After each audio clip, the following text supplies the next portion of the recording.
The scent of jasmine not only brought back the memory of a stolen night, but the shocking revelation. Her husband, the man she thought was hers, had another life, another family, a different name in a distant city. The truth, cold and brutal, loomed over her like a sentence. Hello, my dear friend. Have you ever felt the ground beneath your feet disappear? That everything you believed true dissolved into a fog of deceit? Are you ready to dive into a story where the deepest betrayal intertwines with the most unwavering resilience? Where an invisible woman finds the strength to unearth a double life and claim her truth? Buckle up, because this is not a narrative of half measures, nor of softness.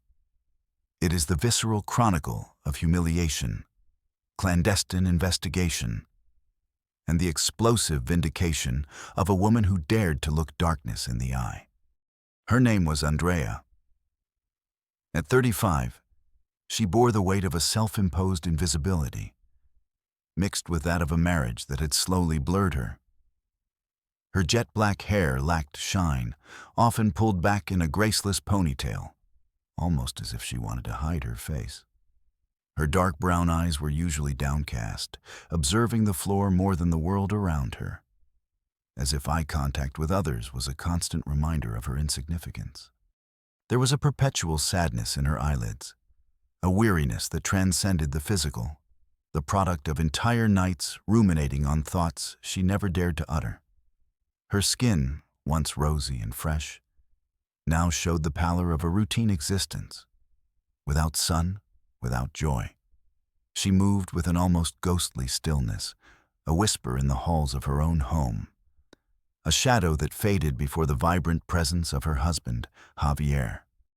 Her daily attire was a reflection of her state of mind. Comfortable but shapeless house clothes, old cotton t-shirts that had lost their original color, sweatpants worn out from use.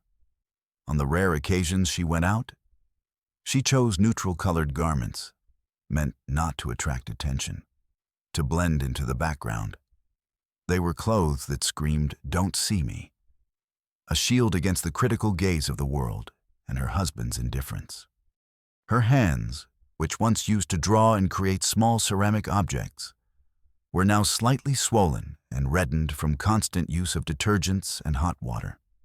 These were hands that reflected the hours invested in household chores, in caring for a house that, despite her efforts, never truly felt like hers, but Javier's, reflecting his tastes, his demands. The home she shared with Javier, a spacious house in an affluent neighborhood, was a monument to opulence and disinterest. The furniture, modern and expensive, was cold to the touch, lacking the warmth of shared life. The glass surfaces always immaculate, the books on the designer shelves, spotless, without a single reading mark. Sophia moved among them like an intruder, a piece that didn't fit into that puzzle of luxury and coldness. Her personal corner was a small study at the back of the house, where the sun barely reached. There, among an old wooden desk and shelves crammed with history books and mystery novels, she took refuge, a sanctuary of silence and solitude. The disdainful glances and comments didn't just come from strangers. The main executioner of her self-esteem was Javier. He often looked at her with exasperating condescension. His clear eyes, which once looked at her with adoration, now reflected impatience or boredom. Sophia, reading that nonsense again? You could use your time for something productive, don't you think? Like organizing my schedule, for example, Javier would say with a smile that didn't reach his eyes, as she immersed herself in a book. Every word was a pin stuck into her already fragile confidence. Sophia felt the burning in her chest, a tight knot in her throat that prevented her from replying. She merely nodded, her eyes fixed on the letters, as if clinging to them to keep from collapsing. Once, during a dinner with Javier's partners, one of their wives, a blonde woman with a mocking smile, observed her with an inquisitive gaze. Sophia, Javier always talks about how indispensable you are at home. Don't you get a little bored with so much domestic life? My husband insists that women should have their own space, their own career. But of course, some prefer the simple. The mockery was barely veiled, but the tone was so hurtful that Sophia felt the heat of shame rise to her cheeks. A sharp pang of pain pierced her heart. Her breathing became shallow, and her hands, under the table, clenched into fists, her nails digging into her palms. "I like tranquility," she stammered, wishing the earth would swallow her whole. The humiliation was so intense that the taste of the food turned bitter in her mouth. She preferred anonymity to this type of attention that exhibited her as a failure. What neither Javier, nor his partners, nor even Sophia herself in her current lethargy remembered or valued was her extraordinary ability. Sophia possessed a keen intelligence for detail, a photographic memory for inconsistencies, and an almost supernatural gift for detecting patterns and connections where others saw only chaos. Before her marriage, she had been a brilliant criminology student, fascinated by psychological profiles and the resolution of complex mysteries. She used to spend hours unraveling enigmas in her novels, or even in small local cases she read about in newspapers. Her intuition was astonishing, almost an extrasensory ability to perceive when something was off, when a piece of the narrative was false. However, Javier, with his discourse on the perfect homemaker, had minimized that intelligence, labeling it as excessively analytical or a bit paranoid. "Sophia, you're too smart for these mundane things. Leave mysteries for the movies," he would say with a smile, while subtly steering her away from any activity that could empower her mind. She, in her desire to be the ideal wife, had kept that treasure under lock and key, relegating her sharp mind to organizing bills or planning dinners. But the subconscious never sleeps. In the solitude of her study, every mystery novel she read was not just a pastime, it was covert training. Her mind, unknowingly, continued to exercise its deductive muscles, its ability to observe, to connect. Frustration overwhelmed her as she saw her own potential consumed by monotony. She felt a pang of loss, of a self that was fading. What would become of me if I had followed my path? Would I have solved some great mystery? Would I be recognized for my intelligence, not just for my ability to keep a pristine house? These internal monologues were her only escapes, her most honest conversations. They were a silent cry from her soul, yearning for a purpose beyond Javier's shadow.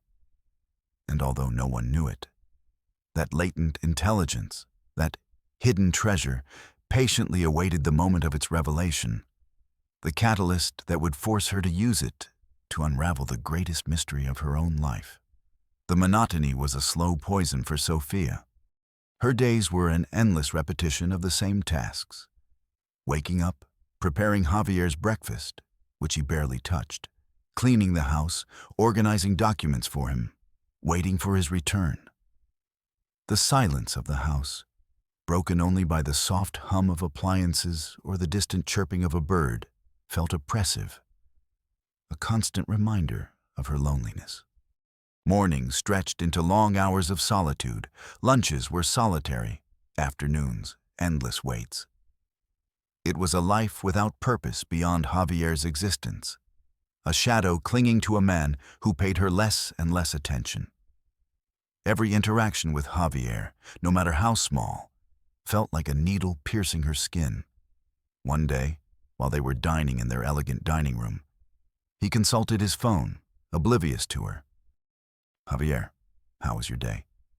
Sophia asked in a soft voice, seeking a connection. He looked up, his eyes icy and distracted. "Fine. Why do you ask?" Do you have something more important to do than ask silly questions? The tone was dismissive, cutting. Sophia felt her cheeks burn. Her heart sank. A lump in her throat prevented her from swallowing her food. Is my presence so insignificant? Are my words so annoying? She thought, her eyes fixed on her plate, wishing the table would swallow her whole. The silence that followed was louder than any argument. Her hands, under the table, trembled slightly, her breathing shallow. On another occasion, when she tried to tell him about a trip she had seen in a magazine, he interrupted her with a dry laugh. Sophia, you don't understand those things. Business trips are for those who really work. You already have what you need here, don't you? The humiliation was so visceral, it made her nauseous. She felt the opulence of the house as a golden cage, the expensive furniture, the gleaming glassware, the resonant silence, all accentuating her own insignificance. The contrast between the glamorous life Javier projected to the outside world and the empty, silent life Sophia led inside that very house was a constant torture. Is this all I am? A decorative housewife? Just another object in his collection of luxuries? She wondered, as her days blended into one another in painful monotony. The seed of change, the Ariadne's thread that would lead her out of her labyrinth of loneliness and deception, arrived in the most subtle and cruel way. One afternoon, Sophia, following her routine, picked up Javier's dry cleaning. Among his impeccably pressed shirts, she found a crumpled receipt. It wasn't unusual for Javier to leave receipts, but this one was different. The logo on the receipt wasn't from any dry cleaner in their city. It was from a small, artisanal laundry in the coastal city of Bahia Esmeralda, almost 1,000 kilometers away. The date on the receipt was just 2 days prior. A day Javier had told her he would be at a conference in the neighboring city, just a few hours' drive away. The inconsistency was minimal, but for Sophia's analytical mind, it was a discordant note. Her heart pounded. It wasn't a hunch, but a spark of her old forensic mind igniting. Bahia Esmeralda? In just 2 days? And he didn't mention this trip. He told me he was going to a conference right next door. She murmured, her brows furrowed, her pulse quickening. Initial disbelief mingled with a cold pang of suspicion. She tried to rationalize it. Maybe it was an old receipt. Maybe he had gone for quick work. But the date was recent, and the audacity of Javier's lie was palpable. Her mind, accustomed to mysteries, began to weave a web of questions. Why lie about something so trivial? Why this receipt? She sat in her study, the receipt in hand, her dark eyes fixed on the address. The certainty that something was wrong engulfed her. Her mind, which had been dormant, now activated at full speed, connecting dots. She remembered other small inconsistencies. Calls Javier took privately on the balcony, vague excuses about work, a scent of jasmine on his clothes that didn't match Sophia's perfume or the fragrances in their house. Javier always told her it was her paranoia, her excessive imagination.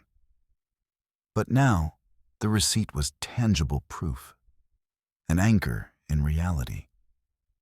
What if it's not just an affair, she thought, the chilling idea of a greater betrayal taking hold of her. The image of Javier, her husband, her life partner, fragmented before her eyes. The pain of suspicion was overwhelming, a knot in her stomach that threatened to make her vomit. She felt a silent, cold rage for having been so blind, so naive. But beneath the pain and rage, a chilling determination began to take shape.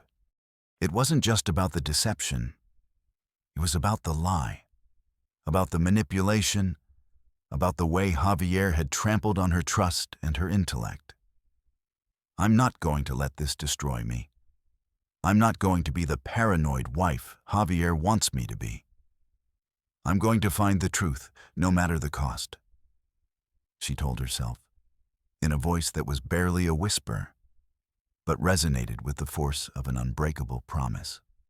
The spark had turned into a flame, weak at first, but fueled by betrayal, a flame that would drive her to unearth a reality that would surpass her worst nightmares. Sophia's investigation became a methodical obsession, a clandestine process that consumed every hour of her life out of Javier's sight. Her small study transformed into a secret operations center. She started with the basics, the dry cleaning receipt. She used her old laptop, with an incognito browser, to search for the laundry's address in Bahia Esmeralda. She discovered it was a small, local dry cleaner, not a chain. Too common for a businessman like Javier. This was the first indication that his other life was perhaps more established than a simple weekend affair would imply. Then, secret observation. Sophia began to track Javier's movements. She couldn't afford a private investigator, so she became one herself. She noted his departure and arrival times, the private calls he made, the messages he received. She bought a discreet GPS and hid it in his car, tracking his trips to conferences or important meetings. She discovered that Javier, instead of going directly to the neighboring city, diverted his route to a small private airport where he took a charter flight. Her blood ran cold. This wasn't infidelity. It was something much bigger, more complex, more deliberate. Collecting evidence became riskier. Sophia needed to access his finances. She remembered that Javier used an external hard drive to store some of his most sensitive files, but he always left it encrypted. Using her photographic memory, she recalled a day when Javier, in an oversight, had left a note visible with a series of numbers he said were bank codes. She remembered the sequence immediately. She spent entire nights trying combinations until the hard drive opened with a sound of relief. There, she discovered bank statements with transactions in the name of Inversiones del Sol S.A., which she didn't know, and what made her blood run cold? Recurring transfers to an account in the name of Javier Cortez in Bahia Esmeralda. Another name. Frustration hit her in waves. There were moments of despair when she thought it was all madness. Am I losing my mind? Am I obsessing? Perhaps Javier has a logical explanation for all this, even though my intuition tells me otherwise. She felt exhausted, her mind worn out by insomnia and tension. She rested her head on her laptop keyboard, feeling the cold metal against her forehead, tears of rage and fatigue threatening to overflow. The smell of stale coffee filled her study in the early hours. But every time doubt assailed her, the memory of Javier's mockery, of his contempt for her intelligence, pushed her to continue. She had to prove to herself, and to him, that she wasn't paranoid. Sophia also embarked on an unconventional training. She immersed herself in private detective forums, in cybersecurity blogs for beginners, learning how to trace IP addresses, how to verify public property records, how to interpret body language. She read tutorials on how to use basic image editing programs to analyze details in photos Javier had on his social media, searching for any clue, however minimal. The dust of old public record books clung to her hands in the remote libraries she visited under the guise of researching for a new hobby. The constant hum of the printer as she printed suspicious documents, the metallic scent of network cables, were the soundtrack of her new clandestine life. Each advance, each obstacle, each discovery was accompanied by an exhaustive, internal monologue. How can I obtain Javier Cortez's marriage certificate and the birth certificate of that supposed other family? I need irrefutable proof, not just suspicions. She wondered, drawing complex diagrams in her notebook, as if it were a map of the labyrinth of Javier's life. If he discovers what I'm doing, what will he do to me? Will he kick me out of the house? Will he try to discredit me publicly? Fear was a constant shadow, a knot in her stomach. But the thirst for truth was stronger. She was playing a dangerous game, and she knew it, but she couldn't stop. The indignation at the betrayal propelled her every step, transforming her from a submissive woman into a relentless investigator. Sophia's network of allies began to weave together in an unusual, almost accidental way. Her first contact was with Marco, a young computer genius whom she met through an online forum on data security, where Sophia, under a pseudonym, asked questions about encryption and decryption techniques. Marco, an enthusiast of digital puzzles with an innate sense of justice, was intrigued by Sophia's academic questions. When she cautiously revealed the essence of her problem, without giving names, just a hypothetical scenario of a double life, Marco saw the challenge and the potential to help someone in a vulnerable situation. "This isn't just code, Sophia," Marco told her during an encrypted video call, his voice vibrant with enthusiasm. "This is about truth, about digital justice. It's fascinating how real life can be such an intricate puzzle. I'll help you decipher it." Marco, in the darkness of his screen-filled room, became her personal ethical hacker, guiding her through the labyrinths of the deep web, helping her securely verify public records and track the digital footprint of Javier Cortez, the other name. Their conversations were technical, but Sophia learned quickly, assimilating each concept with her prodigious mind. The second crucial ally was Laura, an independent investigative journalist who had dedicated her career to exposing fraud and deception, and who had covered some cases that Sophia had followed in her criminology student years. Sophia contacted Laura through an anonymous email, presenting her with the story of a prominent businessman's double life, without revealing her own direct involvement. Laura, with her keen journalistic instinct, saw the explosive potential of the story. They met in discreet cafes, in distant parks, always with caution. Trust was slowly forged. Laura, initially, was professional and distant, accustomed to fabricated stories. But as Sophia presented her with the evidence, the receipt, the flight records, the bank transfers in the name of Javier Cortez, the photos she had managed to obtain from a public profile she didn't know existed, Laura's skepticism transformed into astonishment and then shared indignation. "My God, Sophia, this is a gold mine. It's scandalous. This man has been living a monumental farce," Laura exclaimed one afternoon, her eyes shining with a mixture of shock and fierce determination. "I'm with you on this. But we must be impeccable. Your husband's reputation, even yours, will protect him until we have irrefutable proof." Laura not only helped her structure the information, validate sources, but also taught her how to protect herself, how to document everything in a legally sound manner, how to build a journalistic narrative that could withstand any attack. Their dialogues were a dance between risk and strategy. "If we publish this here, how will the other family react? Could they try to discredit you, Sophia?" Laura asked, her brow furrowed. "My name is the least of my concerns right now, Laura. The important thing is that the truth comes to light. But yes, protection is key," Sophia replied, her voice calm, but with a firmness that surprised Laura. The third ally, the most surprising, was the other wife herself.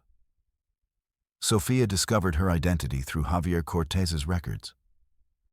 Her name was Elena, and she lived in Bahia Esmeralda.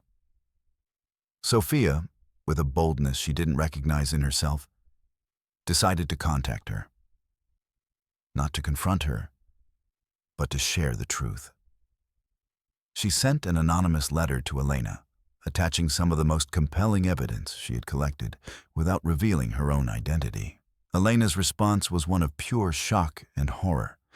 A few weeks later, Elena, a woman devastated by the discovery, contacted Laura, the journalist, after seeing an article she had written about cases of fraudulent identity.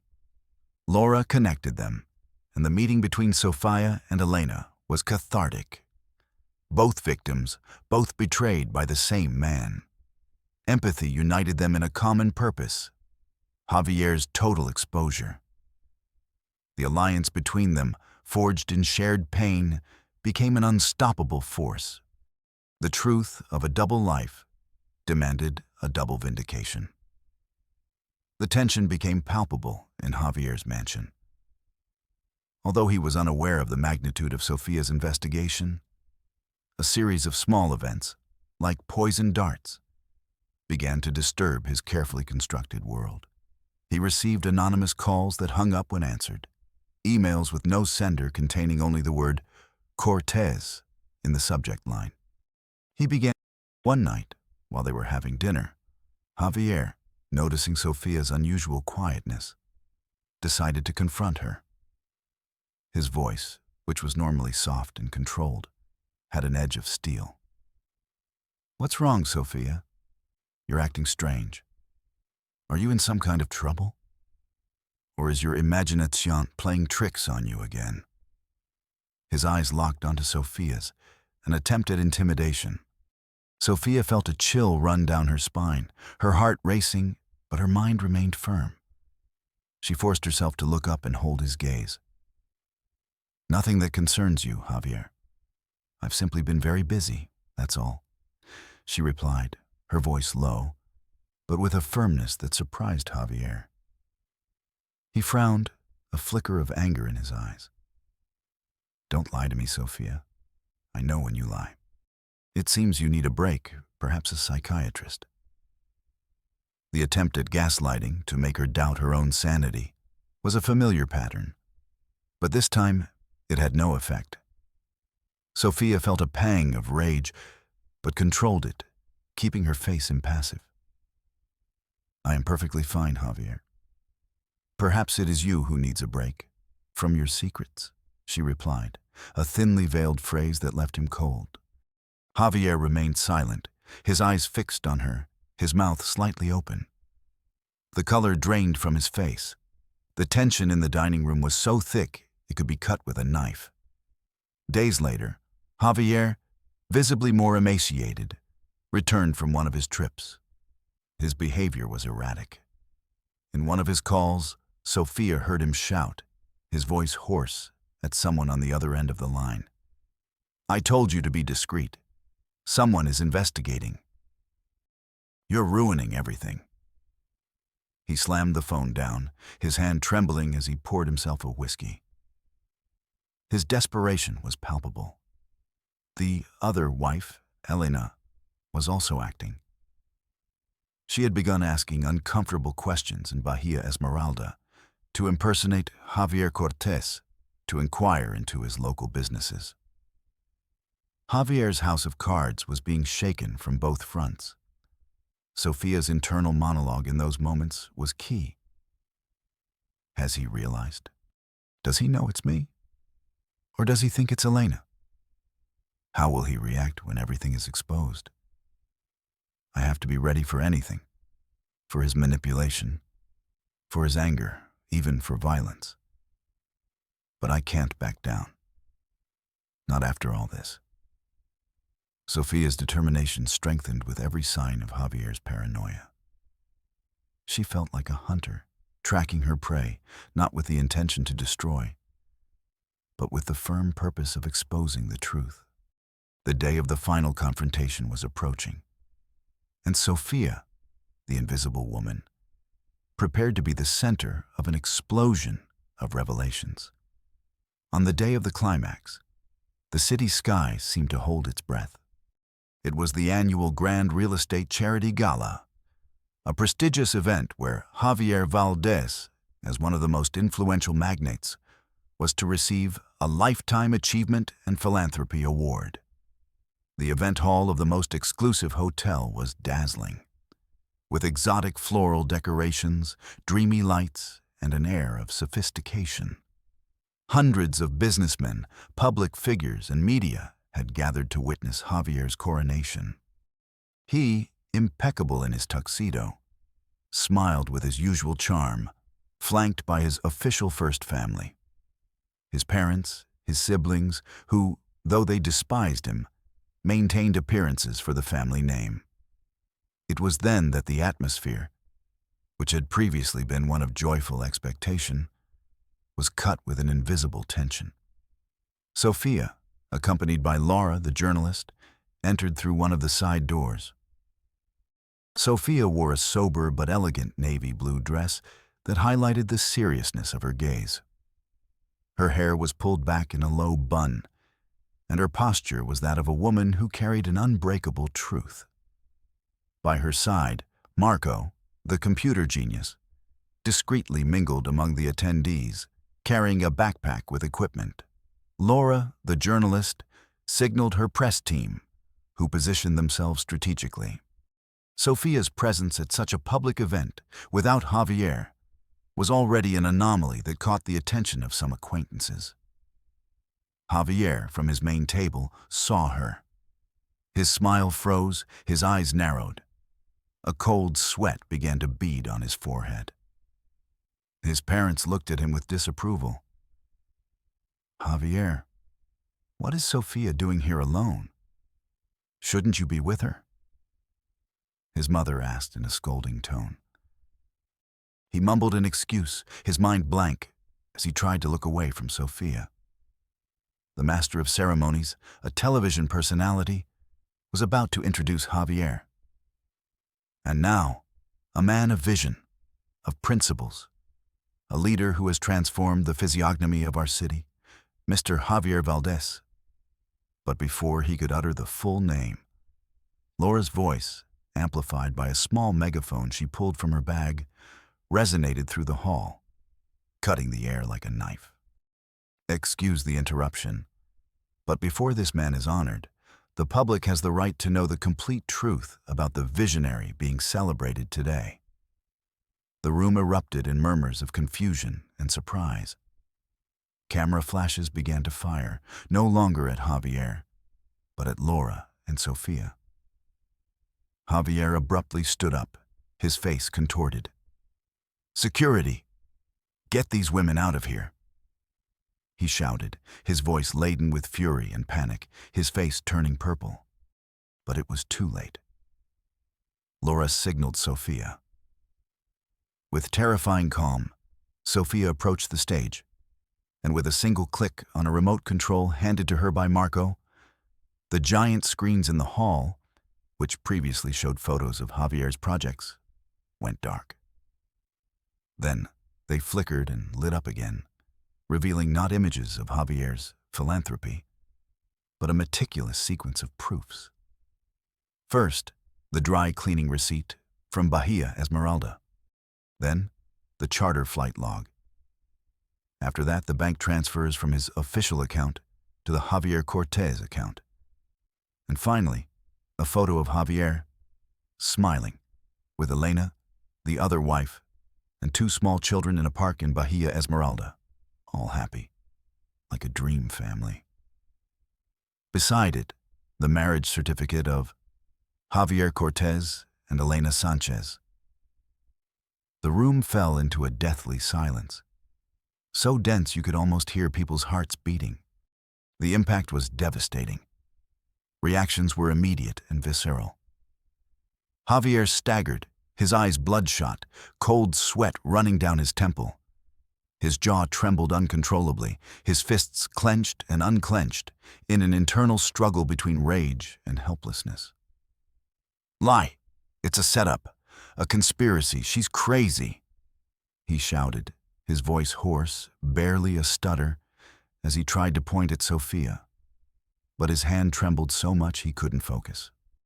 He fell to his knees for a moment, his body convulsing. His eyes moved frantically around the room, searching for an escape route, a hole to hide in. but he only found hundreds of gazes of horror, disgust, and betrayal. His impeccable tuxedo seemed crumpled, dirty, on his convulsing body. Javier's family, seated at the main table, was in shock. His parents, with pale faces and open mouths, seemed to have turned into salt statues. His mother clasped her hands over her mouth, a silent tear rolling down her cheek, not for Javier, but for the shame and deception. His siblings looked at each other with incredulity and disgust. The weight of the family name dragged through dishonor. The attendees, the cream of society, gasped. Murmurs of confusion transformed into shouts of indignation. Double life? With children? He's a monster. I never believed a word he said. The journalists at the back rushed forward, flashes firing non-stop, capturing the image of Javier crumbling before everyone's eyes. Elena, the other wife, whom Laura had discreetly brought to the event and seated in a secluded spot, stood up, her face marked by pain and betrayal, and looked directly at Javier, her eyes full of a justified fury. Sofia, amidst the chaos, approached the microphone. Her voice, calm but charged with a newfound authority, resonated above the tumult. This is the man they wanted to honor today. A man who has lived a double life for more than 10 years, who has deceived 2 families, who has manipulated for his own convenience, who has built his empire on a foundation of lies and betrayal. This philanthropist is a fraud, and today, the truth catches up with him. Her words were concise, firm, devastating. The shift in power was instantaneous, total. Javier, the powerful magnate, had become a laughingstock, an outcast, his reputation pulverized in a matter of minutes. The beginning of his fall was visible to all, a brutal spectacle of justice. The event security, seeing the magnitude of the scandal and the presence of the press, could do nothing but watch, stunned. Javier Valdez's fall was a dizzying abyss, a headlong descent that reverberated through every sphere of his existence. The headlines of the next day were a chorus of condemnation. The magnate with a double life. Javier Valdez unmasked in unprecedented scandal. 2 families destroyed by the philanthropist's deceit. The true story of Sofia, the silent heroine. The images of his contorted face, of his public humiliation, were broadcast incessantly, turning him into the story's villain, the archetype of marital betrayal and corporate deception. Legal ramifications activated with relentless speed. The other wife, Elena, with the support of Sofia and Laura, filed a lawsuit for bigamy and emotional fraud, demanding full custody of her children and a massive compensatory alimony. Javier's partners, seeing the scandal and the imminent financial and reputational disaster, began to withdraw their trust and investments. His real estate company, which had been built on a network of contacts and appearances, collapsed. Projects halted, investors fled. Banks froze his accounts and seized his properties to cover debts and lawsuits. The trial was a media circus, a public spectacle of shame. Javier, in the defendant's dock, was a haggard shadow of his former self. His impeccable attire was replaced by wrinkled suits, his arrogance by palpable fear in his sunken eyes. Sofia testified with a calm that disarmed his defense, presenting irrefutable evidence. GPS tracks, bank documents, marriage certificates, testimonies from Marco and Laura. Elena, the other wife, testified with a voice broken by pain and rage, but with unbreakable dignity, narrating the farce of her own life. Javier's siblings, called to testify, publicly distanced themselves from him, ashamed by the opprobrium he had brought to the family name. The sentence was severe: several years in prison for bigamy, fraud, and financial manipulation, in addition to a multi-million-dollar fine to compensate both families. Javier was transferred to a medium-security prison, where the luxury of his former life was replaced by the uniformity of gray and the brutality of solitude. News of his degradation filled the media. How he refused to eat, how he attempted pathetically to bribe the guards, how his hair turned white and his body hunched with despair. His fortune vanished in fines and lawyers. His mansion was sold at a bargain price, his luxury cars auctioned off. He was left alone, a man stripped of everything he valued, abandoned by the world that once revered him. The fall was so complete that for Sofia, there was no trace of joy in his ruin, only the cold satisfaction of justice. With the truth exposed and Javier stripped of his power, Sofia Castillo emerged from the ashes of her former life with a strength and brilliance she had never before possessed. Her ascent was meteoric, not in the business world, but in that of social justice and female empowerment. The story of her struggle and her intelligence in unraveling Javier's deception made her a symbol of resilience. She was invited to give lectures, to write articles, to participate in television programs where, with her calm but firm voice, she spoke of the importance of listening to one's own intuition, of not allowing anyone to diminish personal worth, and of the need to confront truths, however painful they may be. Her new professional status was that of a consultant specializing in fraud detection and manipulation, and a motivational speaker. Her forensic knowledge, once a pastime, became an invaluable tool to help others. The wealth she now possessed, thanks to the divorce settlement that granted her a substantial portion of Javier's legitimate assets, and the income from her lectures, she used wisely. She bought a bright, simply designed but warm house, with a large study where she could dedicate herself to writing and her investigations. The atmosphere was one of peace, of freedom, a sanctuary where every object held personal meaning. The impact on her family was profound, though subtle. The relationship with her own parents, who had helplessly witnessed her suffering, grew stronger. Sofia visited them often, sharing not only her material success, but the inner peace she had achieved. Her mother, who had always felt the anguish of seeing her daughter's light dim, now saw her shine, and that was the greatest reward for her. Philanthropy became her new calling. She founded the Sofia's Mirror Foundation, dedicated to supporting women who, like herself, had been victims of emotional and financial deception. It offered free legal advice, with Laura's help, psychological support, and empowerment workshops, where the Marco taught basic digital skills for self-detection of fraud, and Elena, the other wife, shared her experience and life lessons. It was a community of women who supported each other, transforming their pain into strength. The significant reunions were moments of deep satisfaction without bitterness.